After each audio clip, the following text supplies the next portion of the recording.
রাসূলুল্লাহ সাল্লাল্লাহু আলাইহি সাল্লামের একজন নওজোয়ান যুবক সাহাবীকে খ্রিস্টান যুদ্ধে খ্রিস্টান সৈন্যরা বন্দী করছিলেন।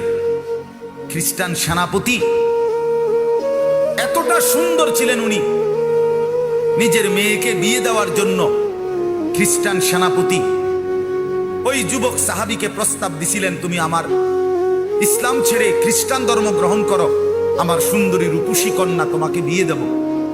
তিনি বলছেন, আল্লাহর কসম, আমি তো গোটা পৃথিবী ত্যাগ করতে পারি, কিন্তু ঈমান ছাড়তে পারি না। তখন বন্দি করে রাখছে নিজের রূপসী মেয়েকে 3 দিন আবদ্ধ ঘরে। ওই সেনাপতি নিজের মেয়েকে বলছে, তুই তার সাথে একাকী থাক 3 দিন, যে কোনো মূল্যে তুই তাকে অপকর্ম করতে চেষ্টা কর।